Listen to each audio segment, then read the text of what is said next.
Assalamu alaikum wa rahmatullahi wa barakatuh. Masu kallon barkanmu da sake saduwa a cikin wannan channel tamu ta Aminu Online TV, wadda channel da take kawo muku duk wasu abubuwa da suka shafi harkar online da dai sauransu. To a cikin bidiyon mu ta yau insha Allah zan nuna maka yadda zaka samu like sama da 1000 a rana ɗaya cikin sauki ba tare da ka sha wahala ba. Duba da yanzu za ku ga mutum yana da Facebook account nashi wanda wani ma Facebook din shi ya kai shekara 5-6 yana amfani da shi. Yana da friend wanda tana da active, sai zaka samu da yana da friend active friend kusan 2000, amma sai ga mutum idan yayi posting bai samu likin 5, 10, 20 yayi yawa kaga mutum ya samu likin 30. To insha Allah in dai ka biyo mu cikin ƙarshen bidiyon nan yau zan nuna maka yadda ka samu like sama da 1000 in kai posting. Abin da zaka shine kai dai kai kokari ka biyo mu zuwa ƙarshen bidiyon nan.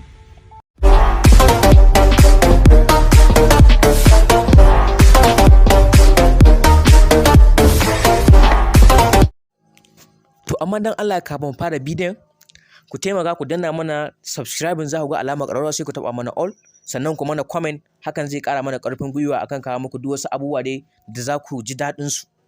Shine to yanzu abin da zaka yi da farko shine zaka shiga kan Chrome naka, ka je kan Chrome naka. Idan ka je Chrome naka sai ka je gurin searching akan Chrome naka, shine zaka zo misali ka shiga new tab din nan, sai ka danna kai searching. Zaka yi searching yo like us gashi nan wannan wanda ya fito na farkon wannan sai ka taba. Kana taba shi zai bude maka kamar haka. Za ka ganshi nan gashi nan daga farko, wannan na farkon shi zaka shiga. Idan ka taba kan shi za su baka dama ka yi downloading. Gashi nan sai ka taba download app din wannan. Da ka taba download app din wannan automatically za su maka download na application din.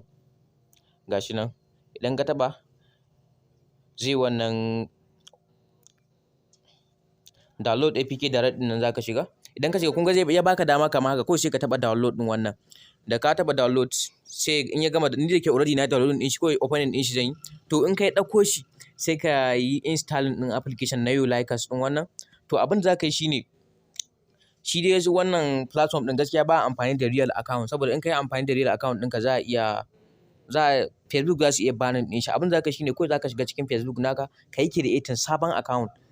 In kana da email da yawa ma zaka iya bude account guda 5, sai ka alabar shi wannan application na you like us in ka dauko shi sai ka yi cloning nashi, duk sai ka bi ka lalloga wannan fake account din da ka bude. Misali kana shiga Facebook naka, in zaka bude fake account, da ka shiga Facebook ka taba nan wannan menu din naka, idan ka taba za ka ga logout, sai ka taba logout. Misali nan gashi nan ka taba logout.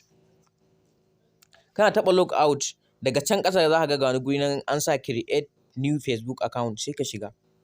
Gashi nan sai ka taba nan gun, sai ka rubuta sunan da kake so a fake account din, sai ka cike komai da komai. Za su tambaye ka sa suna, date of birth, email, su turo maka OTP ka sa, normal ka bude sabon fake account. To bayan ka gama wannan abin za ka yi shine kawai sai ka fito. Bayan misali yanzu ni, saboda ni already ina da account ma kusan guda nawa ma akan wayata, shi yasa ba zan bude muku sabon account ba yanzu saboda kada bidiyon yayi tsawo. Kawai bayan ka bude, na gaya muku kada mutum ya sake ya sa main account din shi wanda yake amfani, saboda Facebook za su iya ban din shi. Yayi creating fake account wanda minti 3 mai kyau ka gama bude fake account din nan. Shine bayan ka gama bude fake account, inda phone number ka bude, inda email ka bude, da email ma zai fi. Kawai da ka bude da email din ma ka da wani email can ba wanda kake amfani da shi ba, sai ka bude fake account din da shi.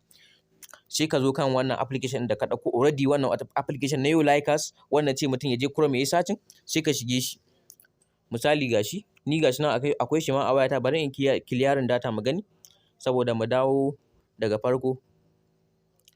Yawwa gashi nan kana shiga zai kawo kamar haka, zai baka dama zai ce maka kai login.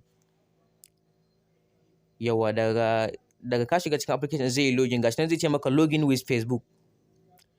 Idan ka taba login with Facebook din wannan zai ce maka ka sa email ko phone number na Facebook account naka da password. Misali nan gashi nan ni zan yi login, gashi nan kun gani ya bani dama in yi login. To sai in zo anan gun in sa email dina na wannan fake account din da na bude, detail din wannan fake account din. Misali gashi nan zan sa,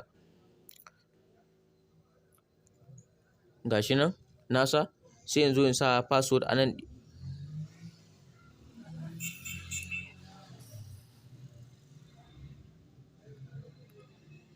Yawwa kun ga gashi nan na wannan na sa detail dina na account dina, fake account dina. Gashi nan zai bari ya gama login.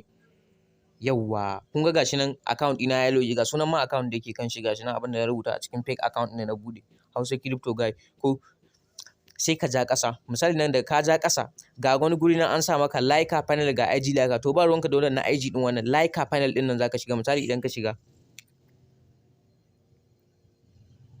ka shiga gashi nan zai ce maka gashi nan your post link, zaka je kai posting ne a irin main account ka, a main account ɗinka. Kun san dai da ake kwafi din link, shi ma zan nuna mana yadda ake yi. Idan kai posting sai ka kwafo link din wancan main account naka, ba na fake account din ba. Misali yanzu bari in je in yi posting mu ga. Misali nan gashi nan zan yi posting, bari in fito daga nan mu ga. Misali bari in je Facebook bari mu shiga in yi posting.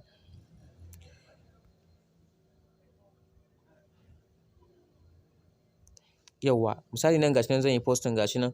Misali gashi nan kun gani, gashi nan an rubuta. Misali yanzu kai ne zaka yi posting ko wani profile picture ko wani abu dai zaka dora, kana so ka ga an maka liking, ko sai ka ce gashi nan nayi posting. Yawwa, kun ga wannan shine main account ɗina. Ko sai in zo in taɓa nan ga wani ɗigo nan guda 3 a sama posting ɗin, sai ka taɓa.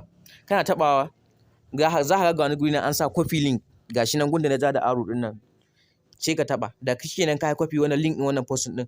Kun ga dai wannan posting ɗin gashi nan ba wanda ya liking ko wani abu. Ko sai ka zo cikin wannan application wanda ka zo kallo ga ka sa detail ɗin wannan fake account ɗin naka, sai ka yi pasting wannan abin da ka yi pasting, wannan link ɗin da ka kwafo na main account ɗinka. Za ka ga wani guri nan an sa I am not a robot, sai ka taɓa.